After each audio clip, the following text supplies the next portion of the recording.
Welcome to the Wisdom Library of the World Research Foundation.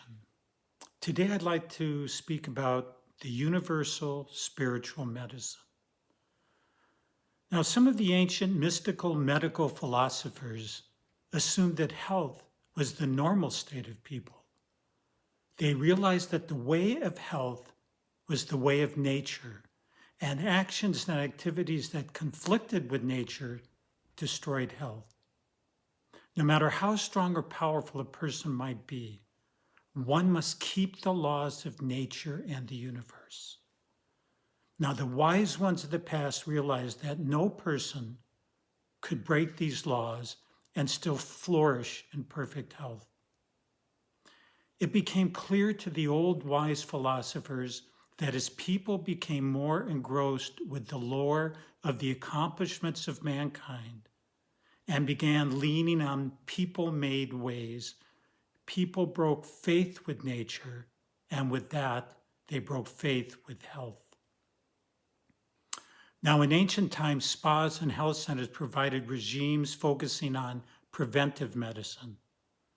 Hygiene, natural science, and various therapeutic methods were developed to keep people in a healthy state so they might handle those activities that confronted them on a day-to-day basis. Now, even more important than these physical regimes was the understanding that the mind played an important part in health and well-being. As early as 1520, there are references in writings using the word somatic, referring to an understanding of a power of the subconscious affecting the personality and health. In far distant civilizations in the past, various aspects of the subconscious and superconscious were used within the ancient mystery schools. The group of what we call fire philosophers of the 1500s and 1600s believed in the theory that obedience to nature is the beginning of health, and the recovery of obedience to nature is the beginning of the restoration of health once it has been lost. Another basic formula of these medical philosophers was that an individual is primarily sickened by himself and not by outward circumstances. Generally, the person who acts as a victim, or the individual who is always evading their responsibilities, or that individual who justifies their being ignorant of the right and true action to take, was the individual who became ill. The philosophers had discovered through observation that it is not always outside pressures or circumstances that bring a disease or illness to an individual, but how the individual reacts which leads to their sickness. Now, the old philosophers discovered that an individual looked with his own personality, the secret to his own health is locked within that individual. The average individual, as he grows older, closes the windows and doors of his own mind, of his own soul, limiting himself by his philosophy, isolating himself by attitudes and prejudices, until finally in older years, he stifles himself to death while always blaming the world. That which is closed leads to death.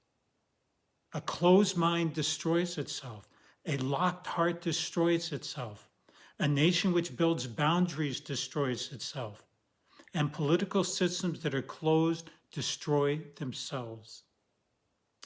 Everything locked deprives itself of a natural circulation upon which all life depends. And finally, the corpse is a physical, inanimate object in which avenues to receive or give are closed, and therefore the condition is termed death. The ancient philosophers, after long periods of observations, knew that there was a great magical agent. The great power of health in the sphere of physical medicine was that intangible thing termed the human will.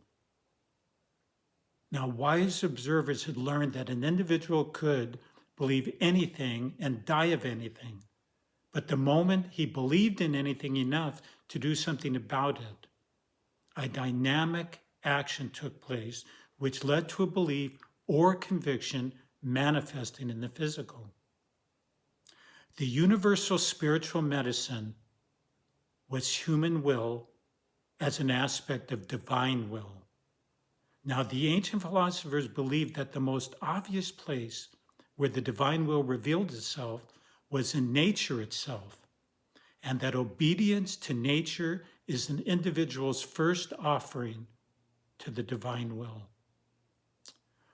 Also, through observation, it was noticed that a person's own actions, a person's way of life, a person who was living well, being a good citizen, and living a life in integrity, integrity meaning that they lived their philosophy and not just spoke it, seemed to have a greater control over their health and well-being.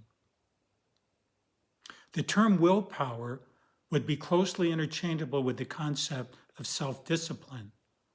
The will is the strength to do, the strength to keep the faith, control the appetite, and to moderate ambition. The development of willpower, the intensification and strengthening of character, gives an individual a vast advantage in terms of health, in terms of self-improvement in any walk of life. Health, happiness, and peace, these things which give people the richest life and give the spirit of people the richest rewards, comes through moderation. And moderation is the individual overcoming any excesses, not only of physical appetites, but of some internal desires that might be out of balance. So will becomes the eternal power within a person to keep the faith, to keep the peace, to keep the law, and to place under his own dominion his natural and inevitable reflections and reactions. It is the power of the individual to say, I will not grieve beyond this point. I will not fear. I will not hate. I will not permit jealousy to live in my house any more than I would let a thief or murderer come under my roof. The universal spiritual medicine is the will. When the spirit within an individual lives simply, naturally, and lovingly, there also you will find health. Thank you. I love you. You are a soul. You are power. You are light. And you are love. Until we meet again, blessings.